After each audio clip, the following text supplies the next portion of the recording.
خطبہ نمبر 224 آپ علیہ السلام کا ارشاد کرامی، جس میں ظلم سے برات و بیزاری کا اظہار فرمایا گیا ہے۔ بسم اللہ الرحمن الرحیم۔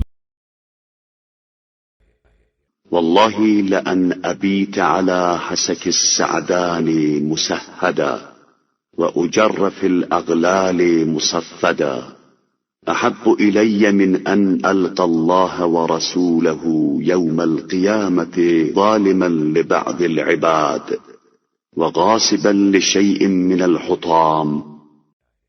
خدا گواہ ہے کہ میرے لیے سادان کی خاردار جھاڑی پر جاگ کر رات گزار لینا یا زنجیروں میں قید ہو کر کھینچا جانا اس امر سے زیادہ عزیز ہے کہ میں روز قیامت پروردگار عالم سے اس عالم میں ملاقات کروں کہ کسی بندے پر ظلم کر چکا ہوں یا دنیا کے کسی معمولی مال کو غصب کیا ہو۔ وكيف أظلم أحدا لنفس يسرع إلى البلا قفولها ويطول في الثرى حلولها؟ والله لقد رأيت أقيلا وقد أملك حتى استماحني من بركم ساعا۔ بھلا میں کسی شخص پر بھی اس نفس کے لیے کس طرح ظلم کروں گا جو فنا کی طرف بہت جلد پلٹنے والا ہے اور زمین کے اندر بہت دنوں رہنے والا ہے۔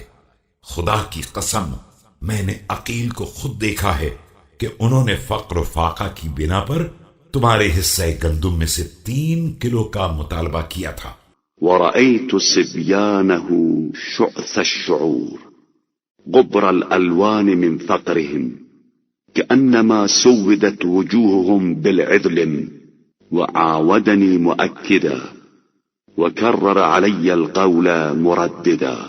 جبکہ ان کے بچوں کے بال غربت کی بنا پر پراگندہ ہو چکے تھے اور ان کے چہروں کے رنگ یوں بدل چکے تھے جیسے انہیں تیل چھڑک کر سیاہ بنایا گیا ہو، اور انہوں نے مجھ سے بار بار تقاضا کیا اور مکرر اپنے مطالبے کو دہرایا۔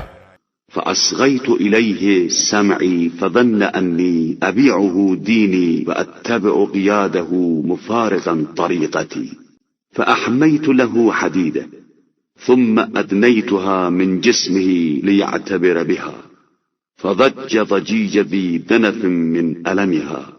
تو میں نے ان کی طرف کان دھر دیے اور وہ یہ سمجھے کہ شاید میں دین بیچنے اور اپنے راستے کو چھوڑ کر ان کے مطالبے پر چلنے کے لیے تیار ہو گیا ہوں، لیکن میں نے ان کے لیے لوہا گرم کرایا اور پھر ان کے جسم کے قریب لے گیا تاکہ اس سے عبرت حاصل کرے۔ انہوں نے لوہا دیکھ کر یوں فریاد شروع کر دی جیسے کوئی بیمار اپنے درد و الم سے فریاد کرتا ہو۔